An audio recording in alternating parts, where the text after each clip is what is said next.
नमस्कार दोस्तों, मेरा नाम है बालचंद्र। ब्रह्मांड सिद्धाश्रम में आप सभी का स्वागत है। आज के इस वीडियो में हम चर्चा करेंगे कि यदि स्त्री के कुंडली में धनु राशि में शुक्र है तो उनके जो पतिदेव होंगे उनका संपूर्ण व्यक्तित्व किस प्रकार का होगा। इसी के संदर्भ में चर्चा इस वीडियो में हम करने वाले हैं। अपना ये जो चैनल है ब्रह्मांड सिद्धि एस्ट्रो, इस चैनल पर यदि स्त्री के कुंडली में मेष राशि से लेकर मीन राशि तक की जो सभी 12 राशियां हैं, इन सभी 12 राशियों में किसी भी राशि में अगर शुक्र है तो उनके जो पति होंगे उनका संपूर्ण व्यक्तित्व किस प्रकार का होगा, उसके विषय में वीडियो अपलोड हो रहे हैं। आप उसका आनंद जरूर लीजिए। तो आज के इस वीडियो में हम चर्चा करेंगे कि यदि स्त्री कुंडली में धनु राशि में शुक्र है तो उनके जो पति होंगे उनका संपूर्ण व्यक्तित्व किस प्रकार का होगा। पहले तो सबसे महत्वपूर्ण बात, अगर ऐसा योग है तो वो जो व्यक्ति होगा वो फुल ऑफ एनर्जी होगा, मतलब उनमें ऊर्जा काफ़ी देखी जाएगी। अब ये जो ऊर्जा है वो इनके बोलने में, विचार करने में या फिर फिजिकल लेवल पर भी काफ़ी ज़्यादा दिखाई दे सकती है। हमेशा फुल ऑफ एनर्जी, हमेशा काम करने के लिए तैयार वो होते हैं। और इनकी जो इंटेलिजेंस लेवल होती है, उनकी जो बौद्धिक क्षमता होती है वो भी काफ़ी अच्छी देखी जाती है। हमेशा किसी न किसी काम में वो व्यग्र रहते हैं। सबसे ज़्यादा महत्वपूर्ण बात, ग्रास्पिंग इनकी काफ़ी अच्छी देखी जाती है। और दूसरी सबसे महत्वपूर्ण बात, हेल्पिंग नेचर इनका काफ़ी ज़्यादा देखा जाता है। हेल्पिंग मतलब कि दूसरे को मदद करना। अब जिनको मदद करना है वो लोग इनके पहचान के हैं या नहीं, उससे कुछ ज़्यादा फर्क नहीं पड़ता, लेकिन अगर कोई भी दुख में है तो उसके लिए हेल्पिंग नेचर इनमें बहुत ही ज़्यादा देखा जाता है। अब ये बात इतनी ज़्यादा होती है और इसी कारण यह जो व्यक्ति होते हैं वो घर से ज़्यादा घर के बाहर रहना ज़्यादा पसंद करते हैं और घर के जो लोग हैं वो उन्हें इसी बात के लिए कोसते हैं। उसी प्रकार ये जो व्यक्ति होते हैं उनके घर के जो लोग होते हैं उनके साथ ज़्यादा नहीं जमती। इसके पीछे वजह भी यह है कि घर पर ये ज़्यादा नहीं रुकते, समाजशील होते हैं, समाज में ज़्यादा रहने वाले होते हैं। और इसी वजह से इनकी जो इमेज होती है वो बहुत ही अच्छी होती है। मतलब बाहर के जो लोग होते हैं वो इनको हमेशा प्रेस करते हैं, इनके बारे में काफ़ी अच्छे, इनकी जो भी पर्सनालिटी है वो तो काफ़ी अच्छी होती है। दूसरी ज़्यादा महत्वपूर्ण बात, यह जो व्यक्ति होते हैं यह करियर के बारे में ज़्यादा सीरियस नहीं होते। मतलब पैसे को ये ज़्यादा उतना डिमांड नहीं देते जैसे कि कोई अन्य राशि है, जैसे कि कन्या राशि है या फिर मिथुन राशि, थोड़ी बहुत वृषभ राशि है या फिर कन्या या फिर मकर राशि है। ये जो राशियां हैं या फिर इन राशि में अगर शुक्र है तो उनके जो पति होंगे वो पैसों के बारे में बहुत ज़्यादा सोचने वाले होते हैं और वो सही भी है। लेकिन किसी स्त्री के कुंडली में अगर धनु राशि में शुक्र है तो उनके जो पतिदेव होंगे वो पैसे के बारे में ज़्यादा नहीं सोचते, ज़्यादा प्रैक्टिकल भी नहीं होते और एक तरह से देखा जाए तो थोड़ा सा स्पेंडिंग नेचर वाले होते हैं। मतलब ये नहीं देखते कि जब भी कोई चीज़ खरीदी करनी है वो उन्हें कितनी ज़्यादा महत्वपूर्ण है, बस खरीदी करनी है, बस किसी को चाहिए, इस वजह से वो पैसे खर्च कर देते हैं। दूसरी ज़्यादा महत्वपूर्ण बात, अगर ये जो व्यक्ति होते हैं ना, घूमना फिरना बहुत ही ज़्यादा पसंद आता है। इसी वजह से और इस उस जगह पर जहाँ पर कोई पहले नहीं गया है, उस प्रकार के जो जगह होते हैं वहाँ पर उनको घूमना फिरना काफ़ी ज़्यादा पसंद पड़ता है।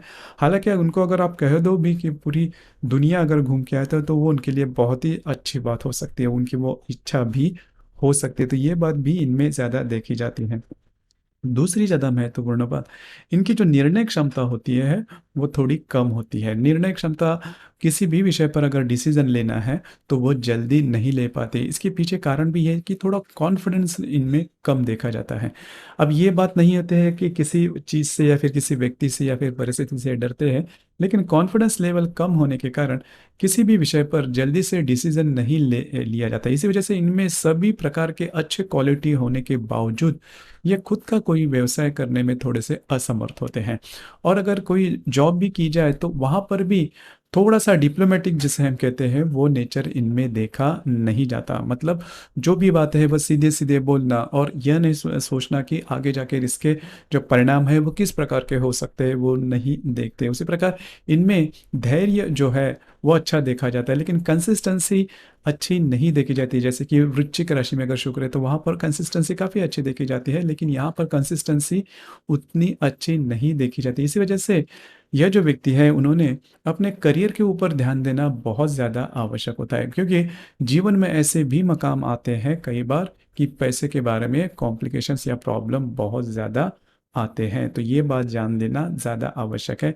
एनर्जी लेवल बहुत होने के कारण या फिर घूमना फिरना या फिर समाजशील होने के कारण इनकी जो पत्नी है वो इनके बारे में हमेशा इसी बातों पर इनकी प्रश्न रहते हैं कि ये घर पर नहीं रुकते, घर पर ज़्यादा ध्यान नहीं देते। लेकिन ऐसी बात नहीं होती, क्योंकि ये जो व्यक्ति होते हैं घर पर भी ध्यान देते हैं, लेकिन होता यही है कि इनका जो मूल स्वभाव है वो हमेशा दूसरों की मदद करने वाला होता है। इसी वजह से घर के जो लोग हैं उन्हें हमेशा ऐसे लगता है कि ये जो व्यक्ति है इनका घर पर ध्यान नहीं है। लेकिन एक तरह से देखा जाए तो दिल के बहुत साफ सुथरे होते हैं।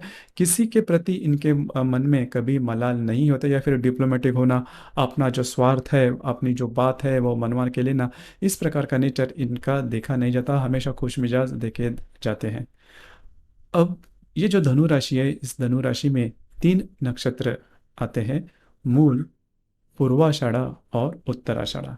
अब यहाँ पर जो मूल नक्षत्र है, वो जो व्यक्ति होते हैं वो इंटेलेक्चुअली तो बहुत अच्छे होते हैं, लेकिन थोड़े से शॉर्ट टेम्पर्ड होते हैं। छोटी मोटी बातों को लेकर इनकी भावनाएं हैं वो थोड़ी तीव्रतम हो जाती है।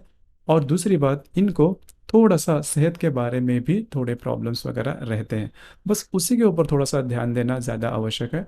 दूसरे जो नक्षत्र है, जैसे कि पूर्वाषाढ़ा नक्षत्र है और उत्तराषाढ़ा नक्षत्र है, इस नक्षत्र में अगर शुक्र है तो इसकी वजह से कोई बहुत बड़ी प्रॉब्लम विवाह सुख में नहीं आती। जैसे कि इसके पहले जो मैंने बातें कही कि उनका घर पर ज़्यादा ध्यान नहीं होता, या फिर घर पर रुकना ज़्यादा नहीं होता, घर के जो लोग हैं उनके साथ ज़्यादा कम्युनिकेशन नहीं होता, तो वो बात होती है, लेकिन उससे वैवाहिक जीवन पर बहुत गहरा असर नहीं होता।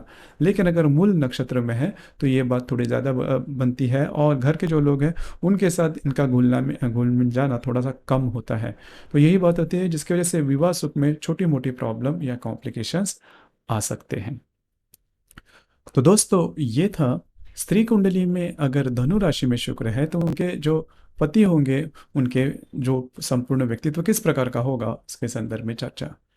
आपको ये वीडियो कैसे लगा, आपने किस तरह से अनुभव किया, नीचे कमेंट बॉक्स में ज़रूर कमेंट करना।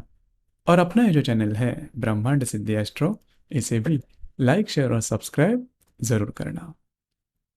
धन्यवाद।